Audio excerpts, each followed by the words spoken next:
Buenos días, soy Delvis Grisel Ortiz. Les doy la bienvenida a otra edición de Delvis Grisel y compañía. Seguimos viviendo la vida un día a la vez porque el 2020 no para de sorprendernos y de darnos muestras de alta severidad en muchísimas cosas. Yo creo que en estos días estoy más que impresionada, no tan solo por la ruta que lleva el COVID, sino por la ruta que llevan los incendios en el Washington, California, Oregón.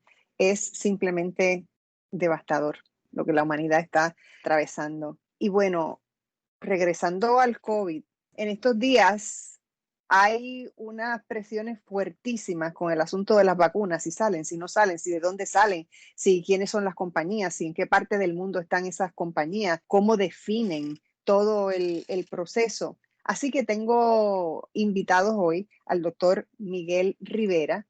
Buenos días, doctor Rivera, ¿cómo Muy buenos estamos? días, muchos saludos para ti y para toda la radio audiencia. Encantada de que estés aquí. Y también al doctor Heriberto Martínez Otero. Hola, Heriberto, ¿cómo estás? Saludos, Delvis. Buenos días a ti, a Miguel y a todos los que nos están escuchando.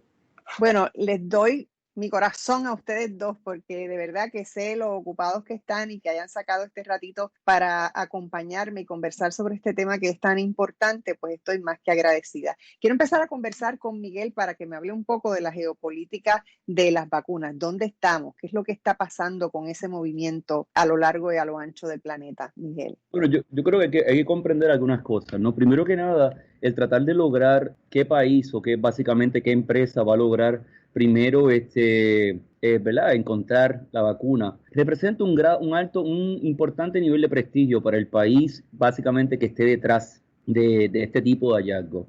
Y esto es importante y esto no es absolutamente nada nuevo en términos de la geopolítica de las vacunas, ¿no?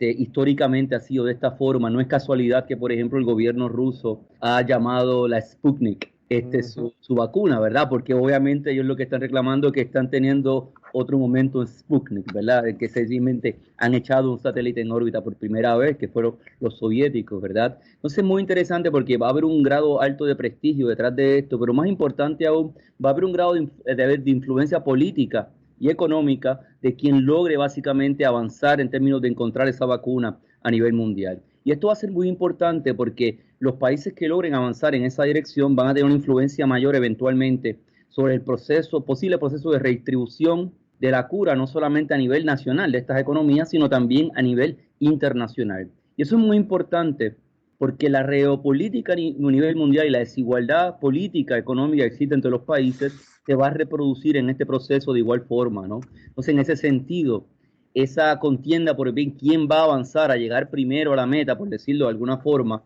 a nivel internacional tiene un rol muy importante también para ver qué poblaciones van a ser las primeras que se van a atender con esta nueva cura, pero también qué capitales son los que van a tener una mayor capacidad de acumulación, recordando que gran parte de lo que ha pasado con las tareas de avanzar los resultados de la vacuna es precisamente que los estados nacionales se han lanzado a subsidiar en gran medida el espacio de prueba, ¿no? De la vacuna. Obviamente eso es muy costoso, implica un alto nivel de riesgo económico para las empresas y en la mayoría de los casos lo que los estados han hecho es asumir el costo de eso, periodo experimental de lo que ellos llaman los trials, al mismo tiempo que asumir ya precontratos de compra de la vacuna para garantizar que sus poblaciones obviamente la reciban, pero al mismo tiempo adelantando en cierta forma los márgenes de ganancia que las empresas van a capitalizar. Entonces hay una combinación interesante entre la geopolítica de los estados nacionales, tratando de buscar ese prestigio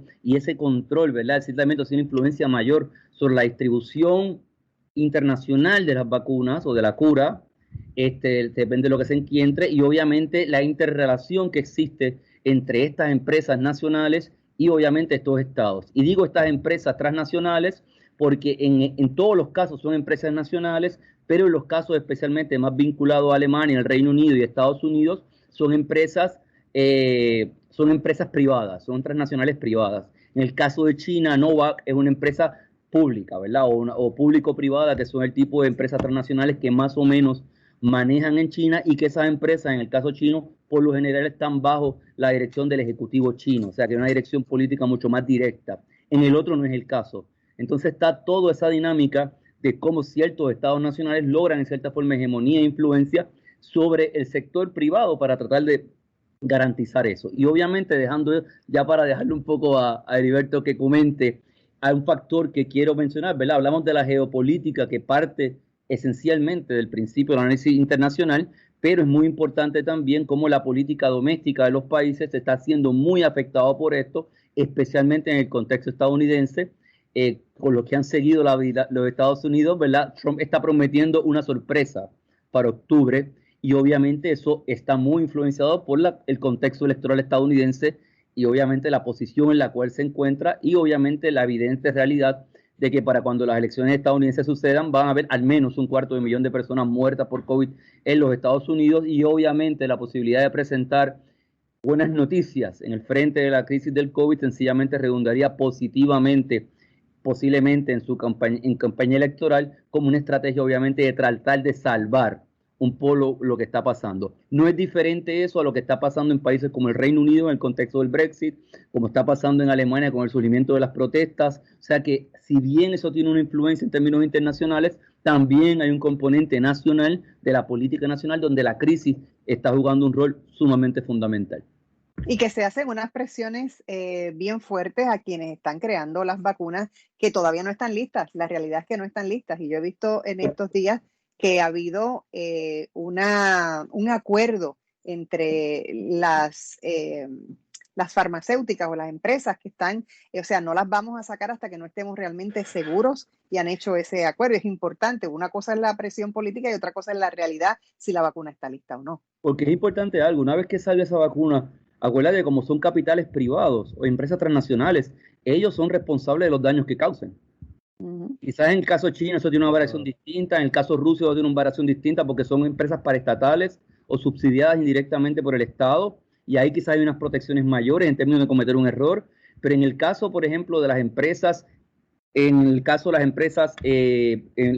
proyecto británico, alemán y estadounidense son empresas privadas las que están básicamente dirigiendo esto. Entonces, si hay, por ejemplo, ¿verdad? Esperemos que eso no suceda, pero si llega a haber un problema de salud masivo a nivel de millones de personas, ahí se puede ir literalmente el capital de esas empresas, ¿no? Así que ellos están muy recargados porque hay apoyo y subsidio público. Eso no significa que estas empresas son públicas. O significa que el público, ¿verdad? Los consumidores o los que reciban las vacunas pueden ir detrás de ellos por demandas de daños. Entonces yo creo que ese acuerdo es una forma de tratar de poner un detente a los gobernantes, ¿no? Y dejarlos hacer su trabajo. Entonces eso es un poquito, yo creo que por ahí que va la cosa, porque a final de cuentas si algo sale mal, son ellos los que van a pagar los rotos, no van a ser los gobernantes. Y ellos tienen que medir la eficiencia de la vacuna y eso toma tiempo. Heriberto. Yo creo, coincido con lo que estaba comentando Miguel, me parece que es un resumen demasiado adecuado.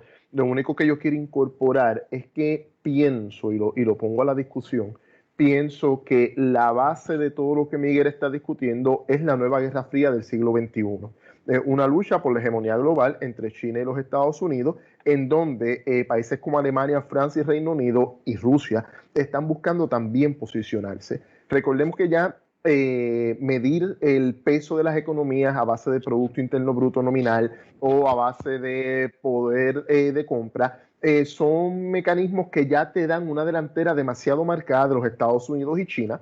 Estados Unidos es el país número 1 en Producto Interno Bruto nominal. China es el número 1 en PPP, en Power Purchasing Parity o poder de compra, y China tiene un plan decenal que concluye en el 2025 y en el 2025 es que ellos buscan ya de manera directa enfrentar la hegemonía de los Estados Unidos para convertirse en el nuevo líder global en términos de lo que es economía, tecnología, influencia política, comercio internacional, etcétera.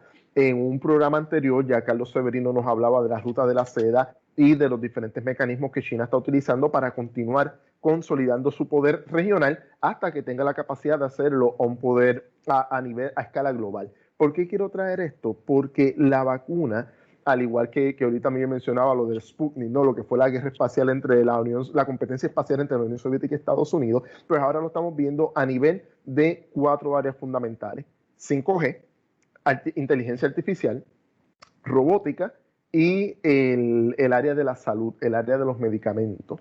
Entonces vemos también un Corea del Sur que también está buscando su espacio en lo que es el desarrollo tecnológico, pero algo bien importante que yo creo que es el gran problema de la geopolítica, no solamente de las vacunas, sino de todo lo demás, es que seguimos viendo que son los países que han pasado por la revolución industrial los que se mantienen en la delantera del adelanto tecnológico, y eso, como en algún momento nos mencionaba Raúl Prebisch y otros economistas de la CEPAL, Celso Furtado, pudiéramos estar hablando de una cosa que se llama intercambio desigual.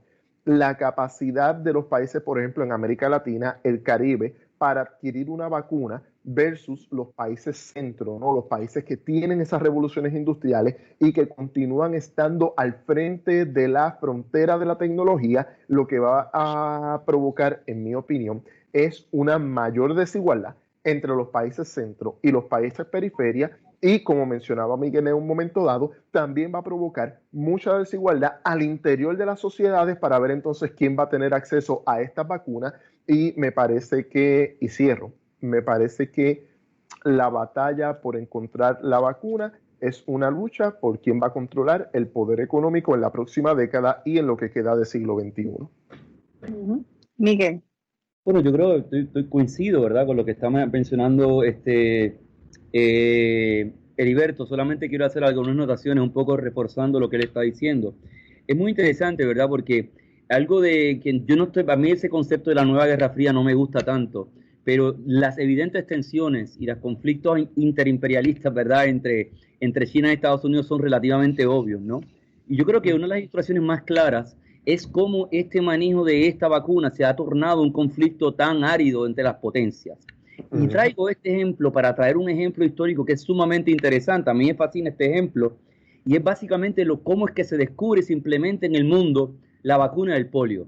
La vacuna del polio se logra por una alianza médica entre virólogos soviéticos que fueron a Cincinnati a investigar, a los centros de investigación estadounidenses, y después fueron virólogos estadounidenses de la Universidad de Moscú al desarrollo de esa vacuna que conocemos hoy del polio, porque los americanos tenían la forma de curar, lo que no tenían era, digamos, la forma de hacerlo en viales, ¿verdad?, hacerlo accesible para tomarla por boca, y eso es lo que habían desarrollado los soviéticos. Es así donde muchos países y la OMS desarrolla la campaña mundial en contra del polio, en alianza médico-científica de las verdaderas dos potencias en un contexto de la Guerra Fría.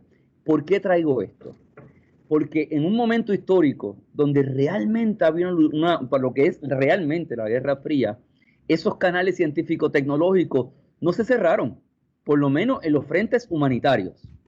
En los frentes humanitarios no se cerraron. Inclusive el modelo que sigue la OMC es el modelo de implementación de la guerra contra el polio que implementa Checoslovaquia, que es el primer país en el mundo en 1960 que logra erradicar el polio de su territorio. Entonces es interesante, ¿verdad?, porque en la Guerra Fría lograron acuerdos, pero ahora la cosa está tan árida y tan áspera que sencillamente ni se quieren mirar.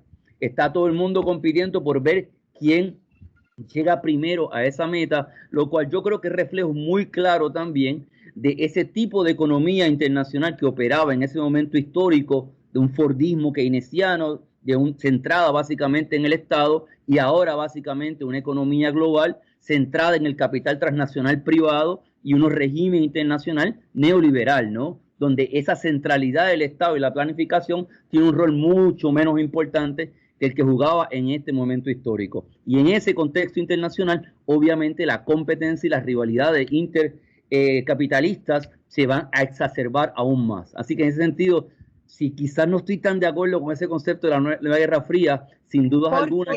¿Por qué? ¿Por qué no estás de acuerdo con el concepto? Precisamente porque implica otro modelo completamente de ejercer poder de parte de los estados y de los capitalistas nacionales. Estructuralmente es distinto. Claro. Yo entiendo lo que quiere decir Miguel. Entonces no me gusta trasladar conceptos, aunque suenan populares, pero obviamente yo como cientista social pues me gusta tener precisión en los conceptos que utilizo. Ok, Yo, yo creo que Heriberto tiene algo que decir sobre eso, pero tengo que hacer una pausa. Así que regresamos de inmediato con la reacción de Heriberto. No se vaya nadie, por favor. Delvis Grisel y compañía continúa de inmediato. Estamos de regreso en Delvis Grisel y compañía. Continuamos esta interesante, yo diría fascinante, conversación con los doctores Heriberto Martínez Otero y el doctor Miguel Rivera. Heriberto, tú tenías una reacción importante sobre el asunto de la Guerra Fría, de lo que habló Miguel. no, yo entiendo el punto de Miguel, creo, Miguel, y me corrige si no me explico bien. Pienso que en la Guerra Fría, cuando se da en el contexto de lo que fue Estados Unidos con la Unión Soviética, había unos issues estructurales en el sentido de que era todo el modelo estadounidense con su conglomerado industrial compitiendo con el modelo soviético y su conglomerado industrial. Incluso se hablaba de la pared de acero, ¿no? Ciertamente, cuando el neoliberalismo llega y penetra prácticamente esto, traspasa todas las estructuras nacionales y surgen estas compañías globales, vamos a ver dos fenómenos bien importantes, el outsourcing y el offshoring, ¿no? El empezar a producir la parte productiva, sacarla fuera de los Estados Unidos, que de hecho esto es lo que le va a dar un impulso muy grande también a la economía china y a la economía de la India, y dejar entonces las partes que tienen que ver con habilidad gerencial y con Research and Development, investigación, desarrollo e innovación al interior de países como los Estados Unidos. Pero entonces aquí viene mi duda, Miguel, ¿no? y la comparto contigo para que la podamos comentar. Cuando empieza toda esta discusión con respecto al coronavirus, tenemos esa cadena de producción transnacional que son estas compañías con su matriz en X país, otra parte en Puerto Rico, otra parte en Irlanda, etcétera. Con eso hacen 20,000 malabares para no pagar impuestos en prácticamente ningún lugar. Pero lo que te quería comentar era que ciertamente cuando empezó la crisis del coronavirus, muchos de los estados nacionales, incluyendo China y la India, utilizaron el police power, ¿no? La razón de estado de sus países para decir, no, a mí no me interesa si esta compañía en Shanghai es de Estados Unidos. Todo lo que produce esa compañía Shanghai se queda en China y va a ser para consumidores chinos, va a ser para los ciudadanos chinos. Por lo tanto, aunque la producción podemos achacarla o podemos atribuirla a compañías globales, todavía noto que en momentos de emergencia, y esto pudiéramos discutir incluso hasta el retorno de los partidos de extrema derecha al poder, o por lo menos a tener mucha presencia a nivel de varios países, el Estado Nacional vuelve a ser como una respuesta contundente para los ciudadanos que dicen, nosotros queremos bienestar, eso que se produce en China se queda en China. Y de paso, y lo presento también sobre la mesa, este es el argumento de muchos políticos conservadores en los Estados Unidos y de políticos en Puerto Rico, como la comisionada residente Jennifer González y el exgobernador Aníbal Acevedo Vilá, para atraer la industria farmacéutica nuevamente a Puerto Rico. Ya no es un contexto de competitividad ni de productividad, ahora es un contexto de seguridad nacional. Ahora es un contexto de que mis empresas, cuando producen fuera de las fronteras estadounidenses, no tenemos entonces seguridad total de que esa producción va a regresar a Estados Unidos cuando nosotros la necesitemos. Y por eso, Miguel, pienso que aunque quizás no podemos ser rígidos en que es una guerra fría actual, pienso que nos dirigimos hacia eso. Bueno, yo creo que a nivel conceptual... ¿Llegamos a un acuerdo? No, definitivamente no. No porque esté en desacuerdo con él. Es que eso es básicamente lo que él está presentando, es que esto es un estado de excepción. O sea, él dice, ahora esto se queda aquí en el contexto de la crisis. Eso pasa en todos los estados desde que existen. En momentos de crisis el Estado se abroga derechos sobre los que usualmente tiene en condiciones ordinarias. Eso no es nada particular a la geopolítica mundial. Eso es la naturalidad del Estado-nación en su historia. Ahora, la diferencia va a ser que una guerra fría va a tener la guerra fría tuvo unas características muy particulares en términos del rol de los estados y del tipo de capitalismo que existía. Y hoy ese rol de los estados ha variado sustancialmente, que como bien dice él, tiene que ver mucho con el surgimiento de nuevos sectores nacionalistas, neonacionalistas y de derecha, porque es precisamente el deseo de volver a ese viejo mundo de antes, donde la nación estaba protegida. Pero esa no es la realidad concreta. Eso no es lo que es la geopolítica mundial. E inclusive las áreas de mayor conflicto geopolítico antes de esta situación entre China y Estados Unidos, que era África, Yo tuve el privilegio de estar en el 2006 en Zambia haciendo básicamente investigación sobre la geopolítica de las inversiones chinas en este país. Y lo que más descubrí, más claro me quedó, es que no es la lógica de los soviéticos, de los americanos de la Guerra Fría. Es una lógica de inclusividad, inclusive de mayor expansión democrática de cualquier otra cosa que se pudo haber representado en este país durante la Guerra Fría. ¿Que los intereses chinos siguen siendo imperialistas? Claro que sí. Pero se dan en un contexto unas formas y unas dinámicas que no son las de antes. Y por eso es que me resisto a llamarlo por el mismo nombre. Pues, Miguel, ¿cuál nombre podríamos entonces utilizar a nivel conceptual o todavía no han desarrollado desde la ciencia política? Conceptualmente no he leído a nadie que me explique esto de una forma, pero a mí me gusta hablar de rivalidades intercapitalistas, interimperialistas, y todavía ese conflicto está en formación. Como tú dices como que hay una guerra fría que va a pasar. Pues yo no sé si llamarle guerra fría, pero ese momento del gran choque, que es lo que tú estás describiendo, esta es la primera fase posiblemente de eso. Y esto es bien importante tenerlo claro. China lleva más de 12 años preparándose para este momento. O sea, yo recuerdo en Inglaterra ver con claridad académicos chinos de la Academia China de la Ciencia vendiéndole a todo Occidente su deseo del ascenso pacífico. Porque ellos querían posponer el conflicto lo más posible. Así que lo peor que le pasó a China fue Trump. Porque si lo que no tuvo Hillary, quizás esto se hubiera aplazado 4 o 8 años, que eso hubiera ido muy bien a ellos. No, y además no contaban con la pandemia, ¿no? No contaban con que en medio de todo eso vendría una pandemia y había que tomar decisiones específicas y viene todo este asunto de las vacunas. Sí, pero hay una diferencia, es que por lo menos hasta Obama, Estados Unidos, dentro de todo, inclusive bajo Bush hijo, perdónenme, mantuvo una política de más o menos un cierto grado de multilateralismo, ¿verdad? O sea, había conflicto, pero había un grado de multilateralismo que Trump sencillamente tiró a la basura.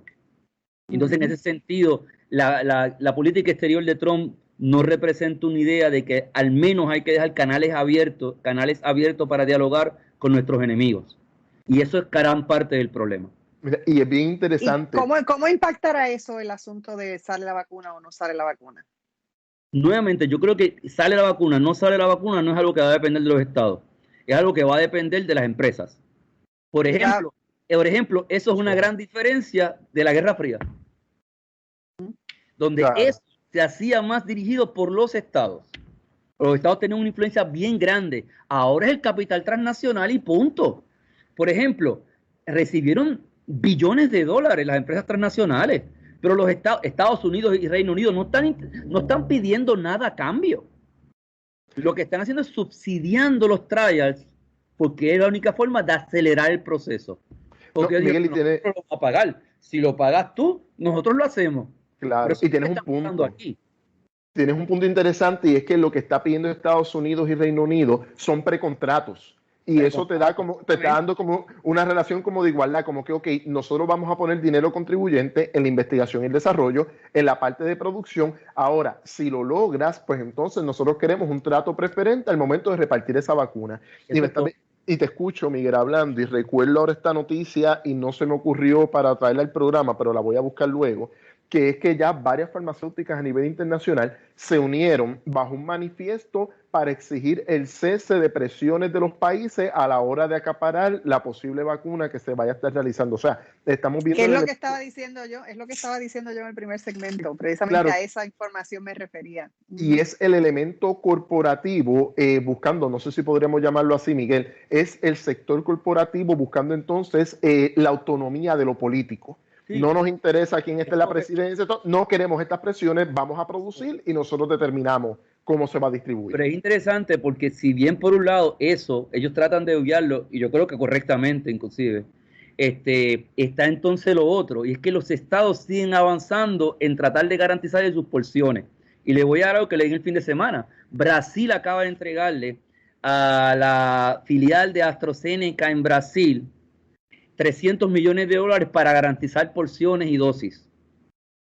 O sea, Brasil, India, o sea, potencias emergentes de los BRICS que tienen el dinero disponible para poder hacer eso, ya están incurriendo en las mismas acciones que están incurriendo los países más desarrollados Porque, por ejemplo, ya en Europa, Italia, Países Bajos, Alemania, Reino Unido y España ya compraron vacunas por adelantado. Con los preacuerdos.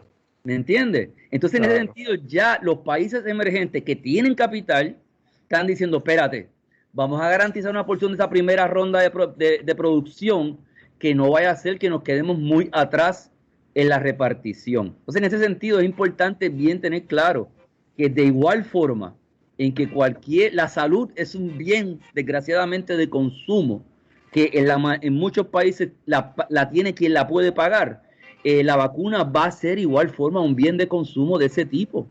Inclusive en países con medicina socializado, como son muchos países europeos. Mira, Miguel. Eso lo produce el Estado. Eso lo va a producir una empresa privada. Ajá. Y la socialización de eso en esos países va a depender de cuánto el Estado compre o pueda consumir para ofrecer, ya sea gratuita o de forma subsidiada. Esto no te acuerda los mercados a futuros, estos precontratos, como la producción de esta vacuna en el futuro probablemente va a ser tan volátil los costos, los precios, etcétera. Vamos a llegar a un acuerdo, un preacuerdo.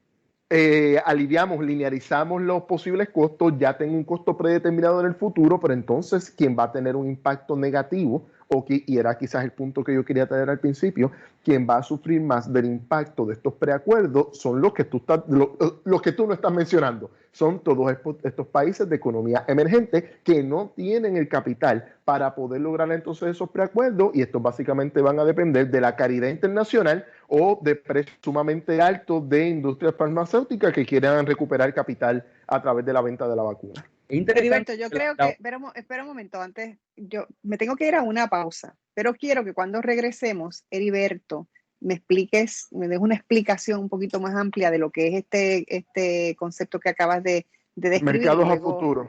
Claro. Exactamente. Regresamos en breve, no se vaya nadie. Estamos de regreso en Delvis Grisel y compañía. Continuamos conversando sobre la geopolítica y la economía de las vacunas, que como ustedes saben, el mundo entero está a la espera para ver si salimos de este lío tan grande en el que nos ha metido en el 2020 el coronavirus. Heriberto, dame una explicación más amplia sobre el concepto que estabas desarrollando en el segmento anterior. Mira, para que todo el mundo nos entienda, voy a traer el mercado del petróleo. El mercado del petróleo, tenemos la Organización de Países Exportadores de Petróleo, pero también tenemos otros países que ya tienen disponible oferta de petróleo y no necesariamente pertenecen a la OPEP. Esto se suma también a que el precio del petróleo tiende a ser muy sensible a conflictos políticos, conflictos geopolíticos y conflictos militares. Por lo tanto, podemos tener mucha volatilidad en el precio del petróleo.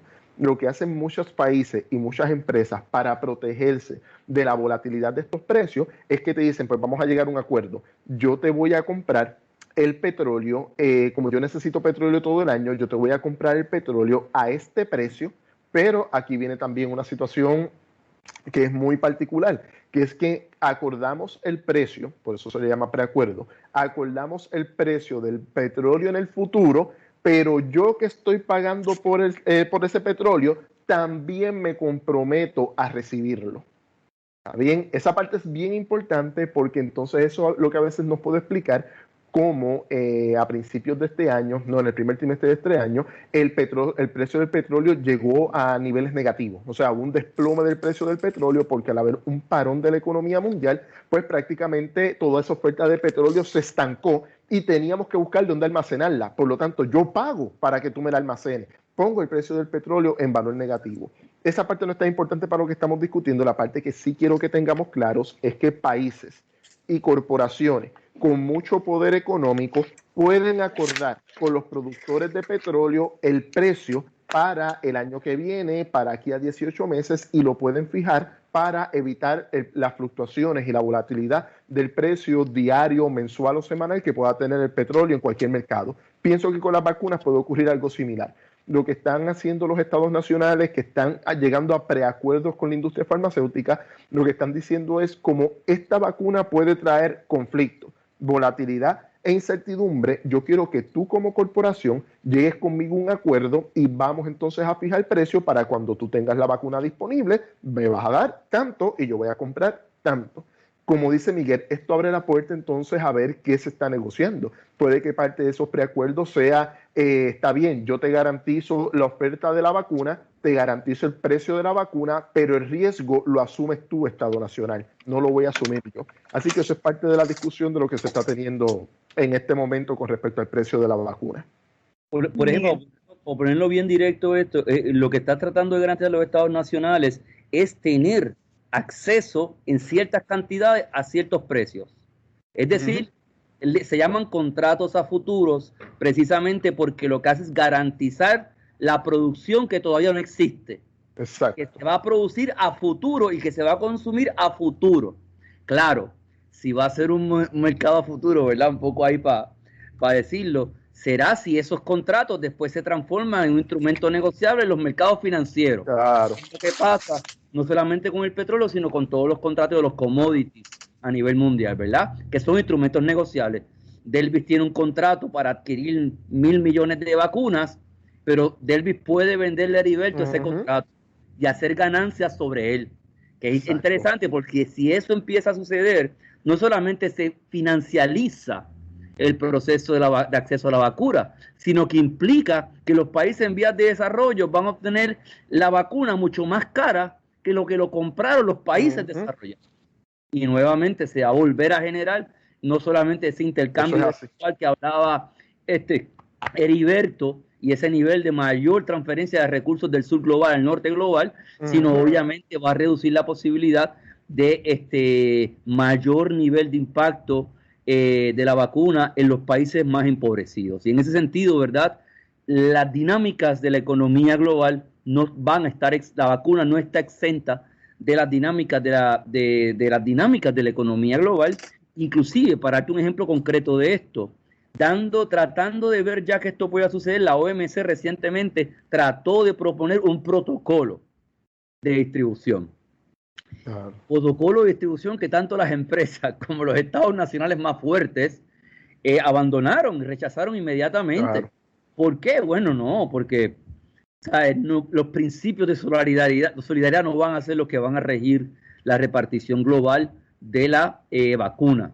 Entonces, en ese sentido, volviendo al tema de la geopolítica, la idea de los intereses nacionales van a estar muy influenciados por quién va a recibir eso primero y obviamente también el lugar que tienen los países en la estructura global. Entonces ahí los países más desarrollados sin duda van a ser los que se van a beneficiar primordialmente y muy posiblemente, no sé, quizás el caso europeo y chino puede ser un poco distinto, pero en países como el Reino Unido y Estados Unidos, es muy posible que no sea solamente ellos primordialmente, sino también los sectores económicamente más privilegiados dentro de esas sociedades, ¿verdad? Porque Estados Unidos y el Reino Unido son los países con mayor índice de desigualdad dentro de los países desarrollados. Entonces, también es importante notar que el manejo de eso a nivel de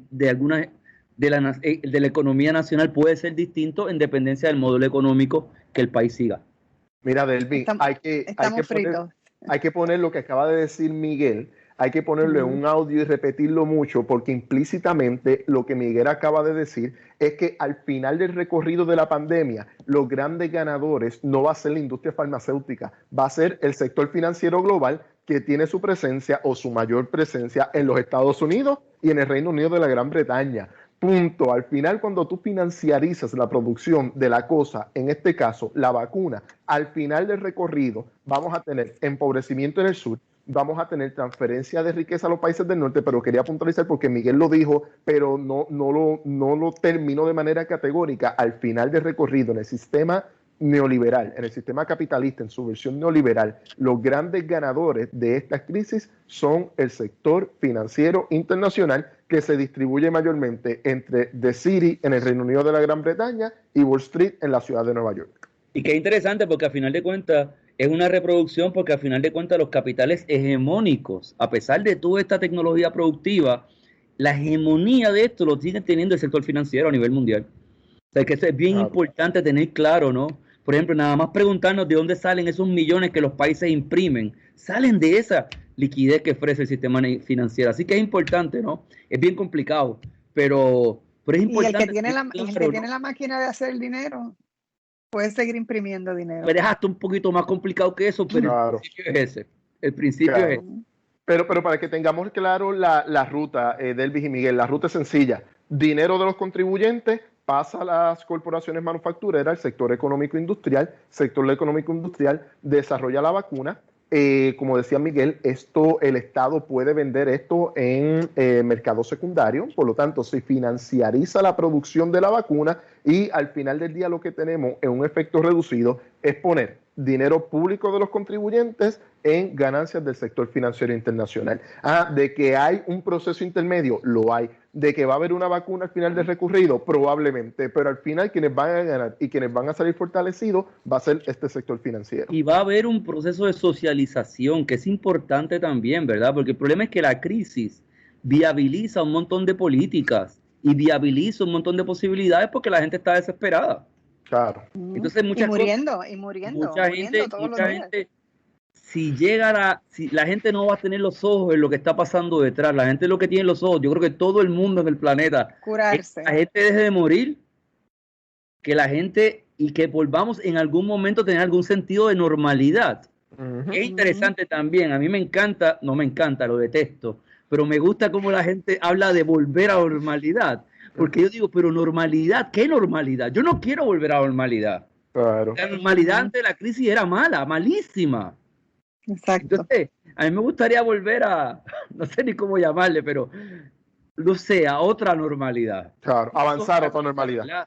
La normalidad, regresar a la normalidad, pero ¿qué es la regresar a la normalidad? Tener acceso a ir a Plaza de las Américas. No sé, ¿sabes? ¿Qué es la normalidad? También hay un problema ahí con eso de regresar a lo normal. Pero la verdad es que muchos sectores ya sencillamente no quieren vivir, no queremos vivir en este momento esta situación histórica de limitaciones sociales que nos ha impuesto la historia, ¿no? Entonces, ante esa desesperación, mucha gente va a estar dispuesta a aceptar casi cualquier cosa. Sí, empezando por los profesores universitarios. Y eso es peligroso. Están locos por regresar al salón de clase y ver la computadora en casa. Heriberto. Mira, yo quería simplemente traer el tema al contexto de Puerto Rico. Me sigue preocupando que tenemos un colapso institucional a nivel de gobierno central. Pienso que ahorita Miguel decía algo bien interesante sobre la vacuna del polio y la colaboración interacadémica. Me preocupa un poco, o sea, yo creo que tenemos que reconocer que en Puerto Rico, ante toda esta situación, después del huracán María, puede que desde antes, el huracán María lo hizo evidente y ahora es totalmente obvio, ¿no? Tenemos un colapso institucional en el gobierno central.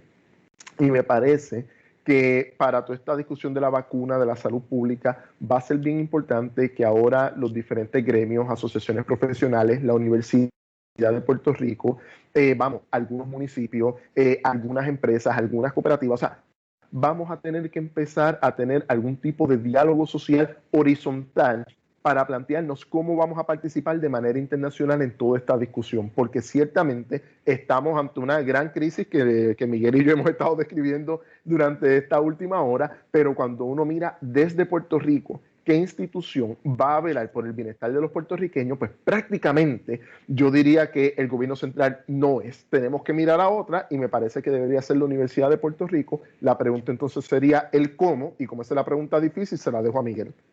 Ok, entonces en lo que Miguel se repone de la bola que tú le acabas de tirar, vamos a hacer una pausa y regresamos en breve. No se vaya nadie. Estamos de regreso. Miguel, Heriberto dejó la bola en tu cancha, te hizo ahí un lanzamiento. Así que vamos a ver, ¿qué tienes que decir? Mira, yo realmente creo que, aunque no lo crean, yo creo realmente que cierto grado de infraestructura y de lazos sociales y de construcción alternativa ya existe. En el recinto de ciencias médicas, especialmente, yo tuve la oportunidad hace unos años atrás de dar clase en el programa doctoral de determinantes sociales de la salud. Y algo que aprendí inclusive todavía estoy supervisando un estudiante doctoral allí, y algo que he aprendido con mi cercanía con esos programas es que allí hay mucho más conciencia de este elemento de la salud, de lo que públicamente se conoce. Y yo creo que ya hay cierto grado de infraestructura, de cierta intelectualidad en el recinto de ciencias médicas, en el área de salud pública, que viene ya de hace bastantes años replanteando la necesidad de crear canales de un sistema de salud alternativo. Recientemente, digo hace unos años atrás, un colega que quiero muchísimo, Luis Avilés, Excelente ser humano. Pues fue parte de esas iniciativas y me comentaba, ¿verdad?, de cómo se había dado todo este problema de un reporte que ellos pusieron juntos. Y entonces es interesante porque yo creo que ya personas vinculadas directamente con las problemáticas de salud pública en el país, ese tipo de intelectualidad ya existe y ya esas iniciativas colectivas existen. El gran problema de Puerto Rico siempre va a tener que ver con cómo entonces esos sectores no gubernamentales y que no están vinculados a la maquinaria político-partidista que se ha dedicado a administrar, ¿verdad?, esto por las últimas décadas, tiene acceso entonces a influenciar política pública y obviamente a poder tomar determinaciones, no solamente desde el gobierno, sino articular respuestas desde la comunidad.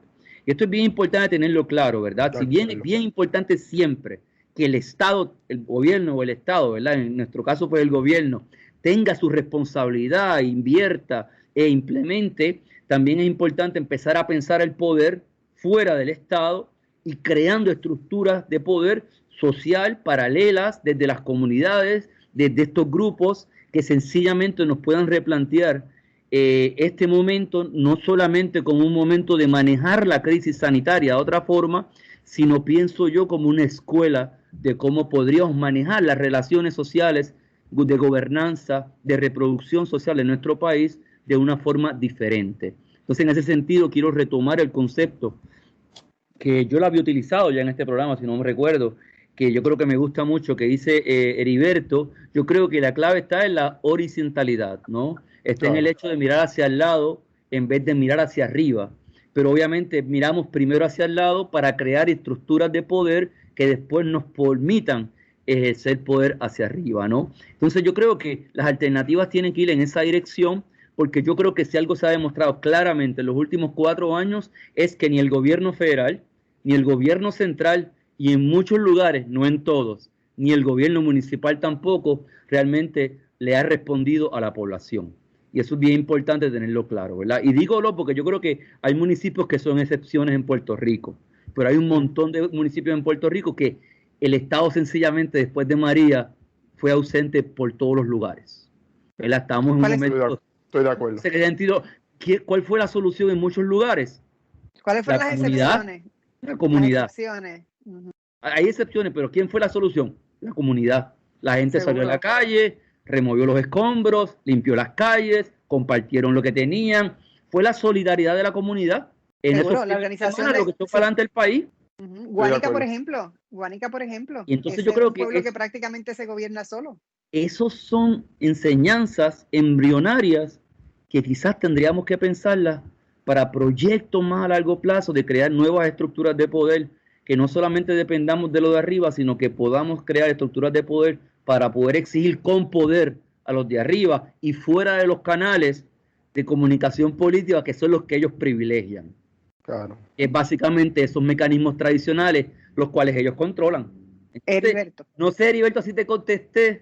Totalmente, estoy de acuerdo. Pero la oportunidad para hablar de lo que yo creo porque podría ser embrionariamente una respuesta. Claro, mira, hace poco publiqué, Miguel, una columna que se llama Cooperativismo, Municipalismo y Ecosistema Empresarial Local, y básicamente va dirigido en esa dirección, obviamente con mi enfoque económico, pero pienso que desde el punto de vista político tienes toda la razón. Las comunidades fueron las que dieron una respuesta inmediata con respecto al huracán María.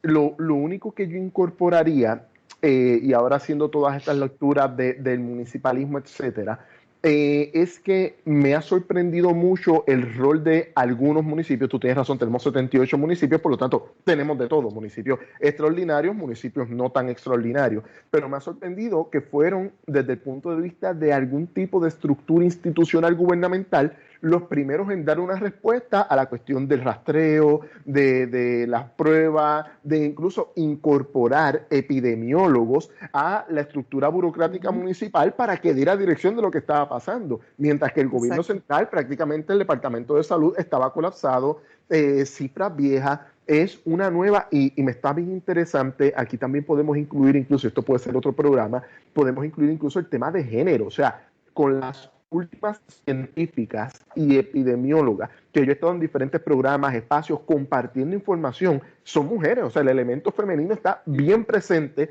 en todo este proceso de salud pública en Puerto Rico. Eso me ha dejado un gusto muy positivo por todo lo que está pasando, y pienso que Miguel, que yo creo que estoy de acuerdo contigo, pero pienso que la palabra debería ser quizás reinstitucionalización, pero como tú bien dices, no es una reinstitucionalización de lo que no sirve, del gobierno viejo, ¿no? Es una reinstitucionalización de nuestras comunidades, de nuestros espacios vecinales, de nuestras cooperativas, y cómo empezamos a interactuar entre todos para lo que dice Miguel, que es crear una alternativa, pero que esa alternativa se convierte en algún momento en una institución de poder para exigir, o no para exigir, vamos, para arrebatar el poder político a quienes lo han tenido en las últimas décadas y lo han ejercido de una manera contraria al mejor interés y bienestar del país. Tu pensamiento final, Miguel, que ya me quedan pocos minutos y tengo que pasar con el licenciado Germán Valentín, que nos va a dar sus consejitos de quiebra a los que nos tiene acostumbrados una vez a la semana. Miguel. Bueno, yo creo, mi pensamiento final es que yo creo que la radioaudiencia, a pesar de que la situación es complicada, siempre recuerden que si algo ha demostrado la humanidad es su enorme capacidad de transformación y de lograr siempre sobrellevar cualquier situación y salir victoriosos al otro lado, ¿verdad? O sea, la humanidad es fantástica y eso es importante siempre recordarlo para no perder la esperanza. Y al final de cuentas, así como salimos de muchas otras cosas, vamos a salir de esto. La verdad es que en cierta forma, para que las cosas sean un poco distintas, tenemos que dejar de ser ciudadanos pasivos para convertirnos en ciudadanos activos. Y esa transición es complicada, pero nuevamente no es imposible. Y yo, a pesar de los pesares, sigo siendo optimista, de que más temprano que tarde el mundo será de otra forma. Esperemos que sí, esto también pasará. Tu pensamiento final, Heriberto, tienes un minutito. Un minuto, bien breve. No existe una alternativa individual ante la crisis que estamos viviendo. Todas las respuestas tienen que ser colectivas. La pregunta es cómo nos vamos a ir organizando. Yo creo que Miguel nos dio dirección sobre eso, y como personas, como ciudadanos, tenemos que estar muy pendientes a cuáles son esas instituciones a nuestro alrededor a las cuales nos podemos sumar para intentar movernos hacia una transformación social. Pero quiero insistir, no hay una alternativa o una salida individual a la coyuntura que estamos viviendo. O va a ser una respuesta colectiva o la humanidad se va a enfrentar entonces a su gran colapso. Estoy de acuerdo con ambos. Muchísimas gracias por haberme acompañado. Vamos a pasar un momentito con Germán Valentín y sus consejitos de quiebra. Muy buenos días.